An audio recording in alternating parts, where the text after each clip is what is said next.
Insane killers laughing in the courtroom. Prepare yourself for a bone-chilling voyage into the hidden secrets of a prison's depths. Insane pull the trigger that killed your son, now masturbates to memory. Embark with us on a journey through the eerie corridors of Just Scary, where we delve into the bone-chilling reactions of murderers as they face justice in court. We, the jury, unanimously find that the defendant should be sentenced to death. These narratives will challenge your perception of what's real and unimaginable. Get ready for an unforgettable expedition into the bewildering intricacies of the human mind within the confines of incarceration. Let the journey commence. At number 4, we will delve into the chilling case of Tyler Webster, a name that sends shivers down spines.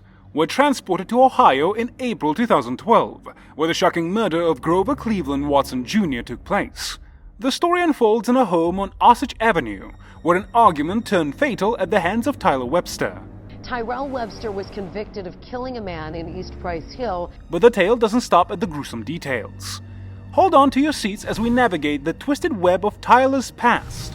Born into a world of crime, he shares blood ties with none other than the notorious tri-state killer, Lonnie Webster, who's serving a lifetime sentence behind bars. According to court records, Webster suggested that his girlfriend shot and killed Watson. The shooting occurred after Webster went to do laundry, drink, and play cards at the victim's house. But obviously, this was not what the court believed. Despite the heinous crime he committed, his attitude in court is nothing short of disgraceful. And as the victim's family asked for justice today, Webster was laughing at them. Now I want you to picture this. Tyler's victim's sister, Carolyn O'Brien, took the stand. She recounted the tragic incident, expressing forgiveness towards Tyler. The first thing I did after I could close my mouth was just to ask God to forgive you. But her words were met with a chilling response. Tyler, the culprit, actually laughed. But O'Brien, undeterred, took a stand of her own, delivering a powerful message. With unflinching resolve, she painted a vivid picture of his future behind prison walls, implying that his laughter would turn to tears. The moment you get behind those prison walls for the rest of your life, you will be somebody's girlfriend. And that's when this smile will no longer be on your face. It will be tears.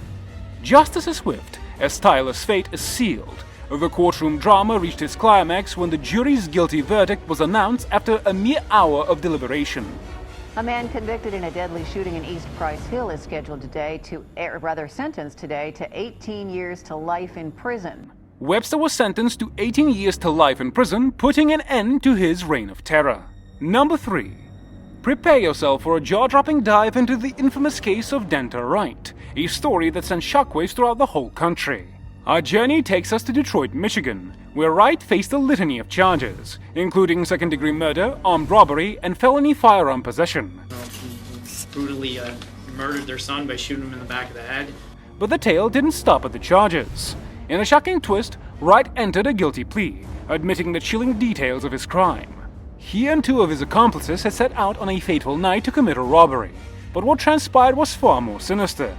Wright confessed to shooting 18-year-old Jordan Clay in the back of the head, leaving no room for doubt about the cold-blooded nature of his actions. I'll be home soon, or I'll be Keon. I love my family. But what truly sent shivers down the spines of everybody in the courtroom was Wright's audacious and disturbing behavior. As his victim's mother, a pillar of strength, stood up to deliver her victim impact statement, Wright's chilling nonchalance was on full display. My client is 17 years old. He has some emotional problems, and frankly was scared. Imagine the stunned silence that gripped the courtroom as he brazenly grinned and postured, even suggesting he'd be home soon, like a top celebration. Well, you can still hope to be released one day.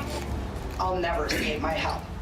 Judge David Schwartz, unable to believe his eyes, finally reached his limits. But watching you sit there, smile and laugh and shake your head like this was no big deal.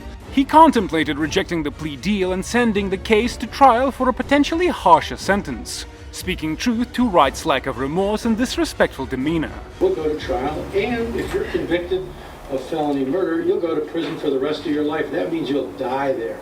As the story unfolded, the scale of justice ultimately tipped, but perhaps not as far as some may have hoped. This case underscores that sometimes infuriating smirks and insolent behavior from convicts doesn't go unnoticed, and justice, though imperfect, prevails. We're almost halfway through the video. What a disturbing line of events, right? Don't forget to subscribe to Just Scary and press the bell icon to never miss any videos from us in the future. Number 2. Get ready to step into the chilling case of a convicted offender turned ruthless murderer in Ohio. Michael Madison, a name that once stood for a criminal past, would soon be synonymous with cold-blooded killings that sent shivers throughout the state. It is the judgment of this court that the aggravated circumstances of course of conduct, felony murder, kidnapping, felony murder, rape. Guilty of multiple counts of aggravated murder and kidnapping, Madison's crimes would forever stain the pages of history. One human being can do to not one, but 3 human beings. It is incomprehensible. The victims, Angela Duskins, Shatisha, Shaley, and Sheralda Terry, met their horrifying fate at the hands of Madison. You cajoled, lured, and deceived Shatisha Shaley, Angela Duskins, and Sheralda Terry to your apartment for your depraved purposes.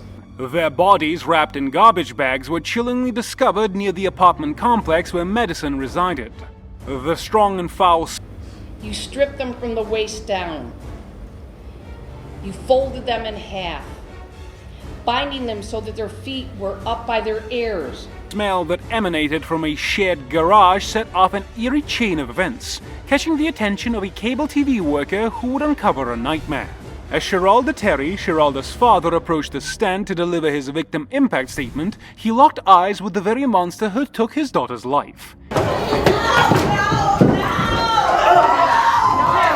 There were no signs of remorse, just a cold, heartless smirk on his face. The judge, a true professional, continued to steer the ship through the storm, undeterred by the tempest that had momentarily consumed the courtroom. Well, Lee, actually, it's up to the judge. The judge will have the final decision as to whether Michael Madison goes to prison for the rest of his life or death row. In a stark contrast, Madison's demeanor remained unchanged. No hint of remorse or regret could be seen, just that chilling, heartless smirk.